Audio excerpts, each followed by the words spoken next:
अस्सलाम वालेकुम, कैसे हैं आप सब लोग। आई होप आप सब बिल्कुल ठीक होंगे। चलें जी, आज के न्यू व्लॉग को करते हैं स्टार्ट। और जैसा कि मेरे पिछले व्लॉग को सबने देखा होगा तो मैंने फ़िश ली थी, तो उसको मैं मैरिनेट करके रख रही हूँ। और यहाँ पे मैंने 1 टेबलस्पून लेमन जूस लिया है, और उसके बाद 1 टेबलस्पून ड्राई कोरिएंडर पाउडर लिया है, और उसके बाद 1 टेबलस्पून क्यूमिन पाउडर लिया है, जो कि मैंने इकट्ठे ही ग्राइंड करके रखे हुए हैं। और इसके बाद मैंने 1 टेबलस्पून चिली फ्लेक्स डाले हैं, और ब्लैक पेपर डाली है, और पापरिका मेरे पास थी नहीं, और मैंने रेड चिली पाउडर डाल दिया इसमें। और उसके बाद 1 टेबलस्पून आपने गार्लिक पेस्ट डालना है। सॉल्ट टू टेस्ट, आप अपने हिसाब से डाल सकते हैं सॉल्ट को। और थोड़ा सा मैंने फूड कलर डाला था। और उसके बाद जब आपने इसको फ्राई करने लगना है, या फिर आपने एयर फ्रायर में रखना है, तो आपने थोड़ा सा इसके ऊपर बेसन डस्ट करके, तो फिर उसको अच्छे से मिक्स करके, तो फिर आपने चाहे तो आप एयर फ्रायर में बना लें, चाहे तो आप फ्राई कर लें, जैसे आपका दिल करे, ये आपकी मर्ज़ी है।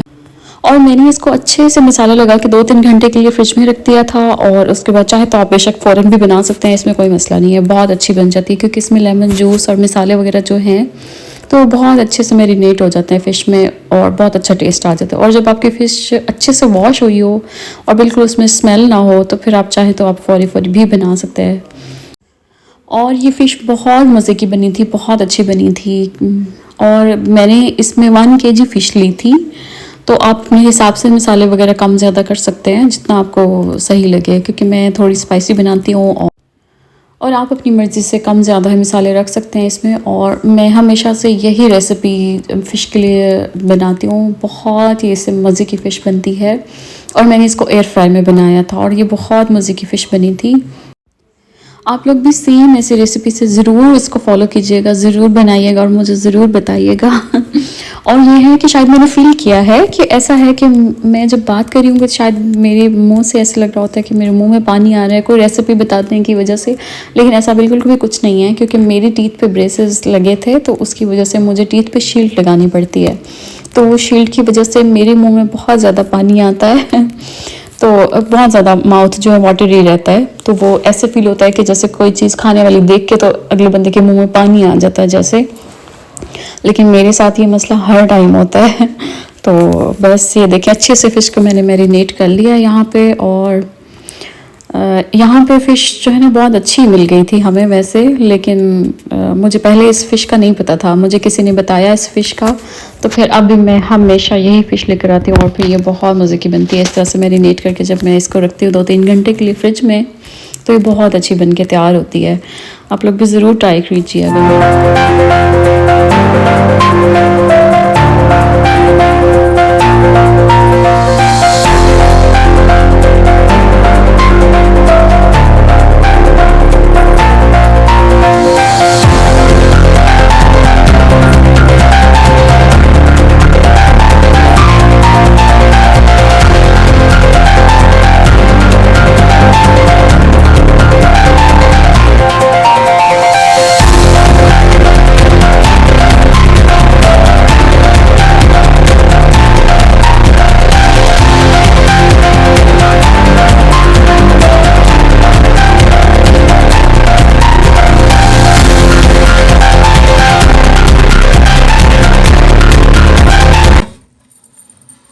और ये देखें जी, ये फ़िश बन के इस तरह से तैयार हुई थी, और ये बहुत मज़े की थी, बहुत टेस्टी। और इसमें खट्टा खट्टा टेस्ट भी लेमन का, और बहुत अच्छा टेस्ट आ रहा था, और ये बहुत मज़े की बनी थी। मैंने इसको बनाया था एयर फ्रायर में, आप चाहें तो फ्राई कर लें, चाहे तो आप एयर फ्रायर में बना लें, जैसे आपका दिल करे। और यहाँ जी हो गया है नेक्स्ट डे, और ये सुबह का व्लॉग है, और यहाँ सुबह का टाइम हो रहा है। और आज सुबह मेरे हस्बैंड ने इनको जल्दी टाइम से ही खाना दे दिया था।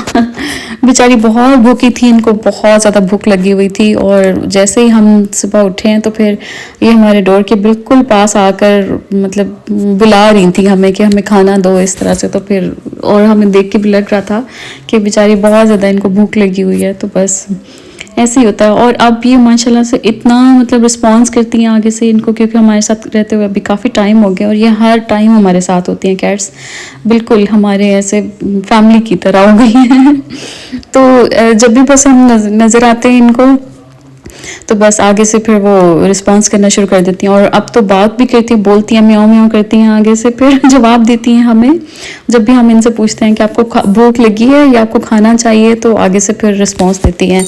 और ये देखें, ये 4 तो माशाल्लाह खा रही हैं, और एक कैट जो है ना वो साइड पे होके बैठी है, एक पता नहीं शायद उसने खा के अपना पेट फुल कर लिया है, या फिर वो कहीं से खा के कुछ आई है तो बस ये देखें फिर साथ साथ। और आज मौसम भी बहुत अच्छा था, और उसके बाद ये देखें, ये मुर्गियाँ वगैरह और ये डक वगैरह भी बाहर थी, आज घूम रही थी। तो मैं बाहर निकली तो फिर मुझे काफ़ी अच्छा लगा, चले मैंने कहा मैं आप सबके साथ भी ये शेयर करूं। अच्छा लग रहा था इनको देख के, और मौसम भी अच्छा था। मैं भी बस जरा घूम रही थी बाहर और ग्रीनरी देख रही थी बाहर की, माशाल्लाह से कुदरत के नज़ारे देख रही थी। और ये देखें यहाँ पे कितना अच्छा व्यू आ रहा है, और यहाँ हमारे घर के सामने से बिल्कुल बहुत प्यारा व्यू आता है।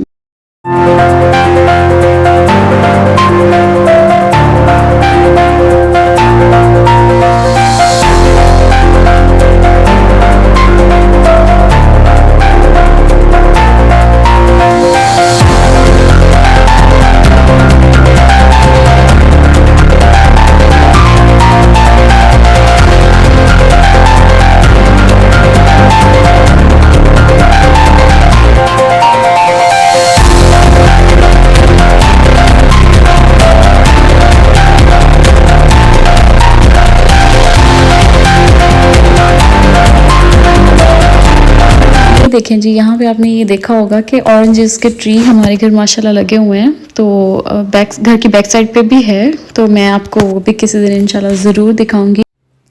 और जी यहाँ पे मैं अब आ गई हूँ किचन में, और फिर मैंने यहाँ पे नाश्ते की तैयारी स्टार्ट कर दी है। मैंने बनाए थे देसी घी के पराठे, चने और चाय साथ बनाई थी।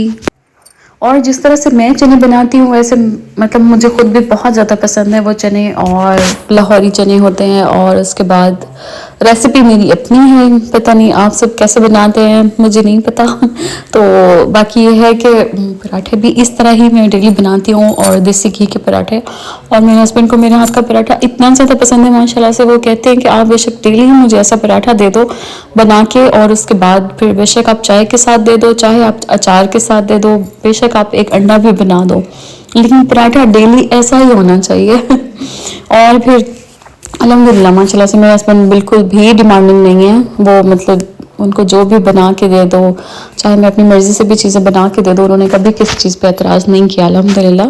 पर यह कि समटाइम मैं उनसे पूछ लेती हूँ कि अगर आपके कुछ स्पेशल खाने का दिल है तो वो आप मुझे बता दें, तो वो फरमाइश अगर कोई कर दे तो वो फिर लाजमी में पूरे अपने प्यार और खुलूस से और दिल से बनाती है वो चीज़, तो वो बहुत मज़े की बनती है। बस ऐसे ही होता है, कोई चीज़ आप जब भी अपने दिल से बनाएं तो खाने वाले को भी मज़ा आता है, और फिर आपको भी तारीफ़ सुन के बहुत अच्छा लगता है। और यहाँ पे मैं देसी घी के पराठे बना रही हूँ, और ये देसी घी मैंने खुद घर पे बनाया है, और इतना कोई ज़्यादा मेहनत वाला काम तो है नहीं, ये बस बाहर से बाज़ार से बटर बना बनाया आपको मिल जाता है। उसके बाद बस आप इसको मेल्ट कर लें और पकने दें कुछ देर, तो बस इसके बाद आप छान कर तो बस आप किसी भी जार में इसको रख लें, तो जब ये ठंडा हो जाए, अगर तो शीशे का जार हो तो उसको थोड़ा सा घी को ठंडा होने दें, उसके बाद आप उसमें डालें, वरना वो आपका जो जार होगा शीशे का वो टूट सकता है, क्योंकि मेरे साथ ऐसे एक बार हो चुका है। तो उसके बाद वो सारा घी मतलब वेस्ट हो गया था ऐसे, तो मैं तो बहुत ज़्यादा उसमें आ गई थी। तो फिर उसके बाद ये है कि अभी मैं थोड़ा जब कूल डाउन हो जाता है थोड़ा घी, तो फिर मैं किसी जार में डाल देती हूँ उसको। बना तो आप स्टील का कोई जार मिलता है, स्टील के कंटेनर से मिलते हैं, आप उनमें डाल सकते हैं देसी घी बना के, और ये बहुत अच्छा बनता है। और इसकी खुशबू और इसका टेस्ट बिल्कुल ऐसा होता है जैसे पाकिस्तान में मतलब प्योर देसी घी आपको कहीं से बहुत अच्छा मिल जाए, तो वैसी खुशबू बिल्कुल। बस ये है कि पाकिस्तान में रहने वालों के लिए ये मौज है कि उनको इतनी आसानी हो जाती है कि उनको घर पे कभी भी ऐसी चीज़ें जो है ना बनानी नहीं पड़ती। बस यहाँ पे जो पाकिस्तान से बाहर लोग रहते हैं उनको तो घर में ही सारी चीज़ें ये बनानी पड़ती हैं और मेहनत करनी पड़ती है भाई। तो लेकिन पाकिस्तान में ये है कि आपको ऐसे बना बनाया देसी घी मिल जाता है, तो आप मतलब ख़रीद के आप यूज़ करना शुरू कर दें। तो वहाँ तो मतलब पाकिस्तान में रहने वालों के लिए ये मौज है इस तरह से कि आपको ऑर्गेनिक चीज़ें बहुत अच्छे से बनी बनाई बिल्कुल मिल जाती हैं, आपको ख़ुद बनानी नहीं पड़ती, ख़ुद मेहनत नहीं करनी पड़ती उन पर। और शायद फिर ये भी है कि हम लोग भी अगर पाकिस्तान में हों, जब हमें भी बनी बनाई अगर चीज़ मिल जाए तो हमें हमारा भी दिल नहीं करेगा मेहनत करने को। तो बस ऐसे ही है, वहाँ के लोग भी ऐसे ही हैं, फिर जैसे उनको बनी बनाई चीज़ बाज़ार से हर चीज़ मिल जाती है तो उनको घर मेहनत करने की ज़रूरत नहीं पड़ती। अगर यहाँ हमारे लिए भी ऐसे हो किसी जगह पे, लेकिन यूरोप में आई थिंक स्पेशली ऐसे है कि आपको मतलब इस टाइप की चीज़ें घर पे ही बनानी पड़ती हैं, लेकिन आप किसी और कंट्री में हैं, यूके, कनाडा, उस साइड पे आपको मतलब मिल जाती हैं कहीं। लेकिन मैंने यूरोप में अभी तक मतलब बहुत कम देखा है। अगर हों भी सही तो उनका बिल्कुल टेस्ट अच्छा नहीं लगता, क्योंकि मैंने पहले भी एक ब्रांड ट्राई किया था तो वो बिल्कुल भी मतलब हमें अच्छा नहीं लगा था टेस्ट उस देसी घी का, और फिर इसलिए फिर मैं घर पे ही बनाती हूँ हमेशा। और ये देखिए इसके बाद मैंने पराठे के अंदर वो देसी घी लगाकर और उसके बाद थोड़ा सा खुश्क आटा भी उसमें मिक्स करना है और ये इस तरह से बना के ऐसे, तो फिर आपने इसको अच्छे से रोल कर लेना है ऐसे। और बहुत ही मज़े के और सॉफ्ट और क्रिस्पी पराठे ऐसे बनते हैं बहुत अच्छे। और उसके बाद आपने जब तवा गर्म हो जाए तो उस पर आपने देसी घी थोड़ा सा लगाना है पराठा डालने से पहले, और वो ताकि आपका अच्छा सा पराठा बन जाए। बस यहाँ देखिए चाय भी रेडी है साथ, और चने मैंने पहले ही बना के रख लिए थे, और बस अभी तो पराठे बन रहे हैं।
यहाँ हो गया रात का टाइम और मैं रात का खाना बनाने के लिए किचन में आ गई और बस मैं सुबह नाश्ता वगैरह बना के और घर की सारी सफाई करके किचन साफ़ करके बिल्कुल, और उसके बाद बस मैं बहुत ज़्यादा थक गई थी। फिर मैंने कुछ देर रेस्ट किया और उसके बाद आजकल सर्दियाँ हैं तो बस ब्लैंकेट में लेट जाओ तो फिर उठने का दिल नहीं करता। पता नहीं मेरे साथ तो यही हाल है, आपके साथ है कि नहीं है। लेकिन ये भी एक बात है कि जब आप काम कर रहे हो तो बिल्कुल आप काम करते रहो तो बिल्कुल एक्टिव होते हैं, लेकिन आप अगर रेस्ट कर रहे हो तो बिल्कुल तब आप लेज़ी हो जाते हैं, तब आपका उठने का दिल नहीं करता, स्पेशली जब विंटर्स में ऐसे होता है। तो बस यहाँ पे मैं खाने की तैयारी स्टार्ट कर दी है और आज मैं बना रही हूँ चिकन कोरमा, और मेरा दिल कर था आज मैं चिकन कोरमा बनाऊँ। और यहाँ पे मैंने 3 प्याज ले लिए थे मीडियम साइज़ के, और उसके बाद बस इनको कट करके और इनको फ्राई कर लिया था। और यहाँ आज मेरे साथ ये भी हो गया कि मैं जब मैंने ऑयल गर्म किया उसके बाद उसमें प्याज डाले और प्याज फ्राई करने के लिए मैंने वीडियो रिकॉर्ड करी थी अपनी तरफ से, लेकिन कैमरे में रिकॉर्ड, और अक्सर ऐसे हो जाता है आपको बिल्कुल पता नहीं चलता, हालांकि आपने मतलब कैमरा ऑन किया भी हो लेकिन फिर भी आपने बटन प्रेस ना किया वीडियो वाला तो वो वीडियो रिकॉर्ड नहीं होती। बस आज मेरे साथ भी वही हो गया फिर, और यहाँ पे देखें ये मतलब वही वो क्लिप एक रिकॉर्ड ही नहीं हुआ। तो बस यहाँ पे प्याज जो है ना वो मैंने फ्राई कर लिए थे और उसके बाद बस अनियन को अलग कर लिया था, और उसके बाद उसी ऑयल में मैंने साबुत गरम मसाला डाल दिया, और इसमें बड़ी इलायची, ज़ीरा, और उसके बाद ग्रीन कार्डमम थी, और उसके बाद बस कुछ 4-5 लौंग थे। बस ये खड़े मसाले ऐसे साबुत डाल के तो फिर बस अच्छे से ऑयल में इनको फ्राई कर लिया। उसके बाद इसमें मैंने चिकन ऐड कर दिया था, चिकन को अच्छे से फ्राई करके उसमें सारे मसाले ऐड किए थे।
यहाँ पे ये देखें चिकन अच्छे से बिल्कुल फ्राई हो गया है। यहाँ पे मैंने बिल्कुल अच्छे से फ्राई कर लिया था इसको। इसके बाद मैंने लहसुन और अदरक का पेस्ट डाला, और मैं वैसे कोरमा पहली बार बना रही हूँ, मैंने इससे पहले वैसे मैंने कभी नहीं बनाया।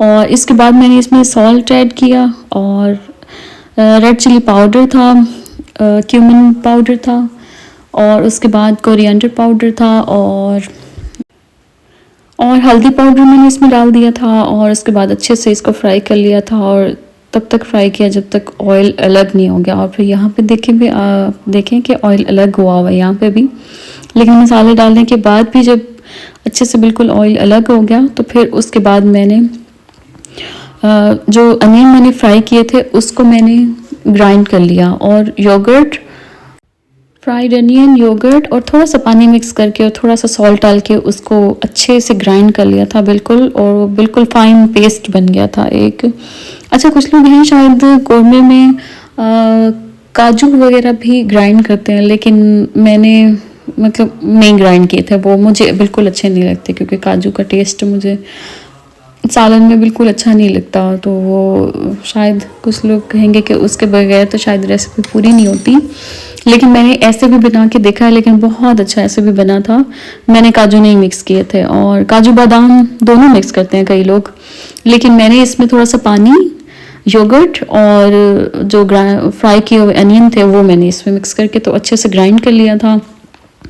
और ये देखिए कितना अच्छा फाइन पेस्ट एक तैयार हो गया। फिर उसके बाद ये बहुत अच्छा टेस्ट आया था इस तरह से। तो अच्छा, कुछ लोग होते हैं कि वो बाकी वो मतलब साबुत बादाम और मतलब मिक्स करते हैं काजू वगैरह भी इस तरह से, मुझे वो भी बिल्कुल नहीं पसंद, ना ही मेरे हस्बैंड को। तो इसलिए फिर मैंने इसमें बिल्कुल भी वो शामिल नहीं किए थे। मैंने बस यही चीज़ें डाल के तो फिर ग्राइंड कर ली थी, और मुझे थोड़ी सी नट्स एलर्जी भी है तो इसलिए फिर मैं नट्स अवॉइड करती हूँ। और ये देखा आपने कितना अच्छा कलर निकल के ये कौरमे का आया था, और उसके बाद बस खाना वगैरह बन के तैयार हो गया था। यहाँ पे मैंने थोड़ा सा उसमें फिर पानी डाल के उसको कौरमे को पकने ठहरा दिया, और उसके बाद मैंने कहा जो ये बर्तन थोड़े से बने मैं इनको वॉश कर लूँ, वरना अगर आप साथ साथ वाइंड अप नहीं करते तो आपको बहुत ज़्यादा किचन फैल जाता है, और बाद में जब आप खाना बनाकर थके हुए हो तब आप में बिल्कुल भी हिम्मत नहीं होती कि आप तब मतलब अपना किचन वाइंड अप करें या ऐसे। मेरे में तो बिल्कुल हिम्मत नहीं होती, मैं थक जाती हूँ। फिर उसके बाद बस ये सारे काम वगैरह कर, जब मैं बस यहाँ से फ्री हो गई काम वगैरह सारे करके, तो उसके बाद मैंने देखा कि रोटी बनाने के लिए तो आटा भी बिल्कुल गूंदा हुआ नहीं है, तो फिर मैंने आटा गूंदा, और बस ये सारे काम ऐसे ही चलते रहते हैं। और ये है कि माशाल्लाह अब हमारा हाउस है, तो वो पहले अपार्टमेंट होता था तो उसमें इतना ज़्यादा काम नहीं होता था, लेकिन हाउस में माशाल्लाह से बहुत आपको काम करना पड़ता है। बाहर जहाँ कैट्स वगैरह रहती हैं वहाँ पे भी सफाई करनी पड़ती है हर दूसरे तीसरे दिन, तो बस फिर उनको खाना वगैरह देना, फिर रूटीन इस तरह से फिर आप काफ़ी ज़्यादा बिजी हो जाते हैं, थक जाते हैं। और फिर जब सर्दियों के दिन छोटे होते हैं तो मतलब काम आपके ज़्यादा होते हैं और आपके पास टाइम बहुत कम होता है, मतलब शाम इतनी जल्दी हो जाती है, अंधेरा हो जाता है, ऐसे सर्दियों के दिन इतने छोटे, बस इतनी जल्दी शाम हो जाती है, इतनी जल्दी अंधेरा हो जाता है कि आपको सारे काम जल्दी जल्दी करने पड़ते हैं तो बस यहाँ पे खाना भी बन के तैयार हो गया था, और फिर मैंने आटा भी गूंद लिया था, और फिर मेरा ये किचन साफ़ सुथरा बिल्कुल हो गया था। और बस इसके बाद फिर मैंने रोटियाँ बनाई, और बस फिर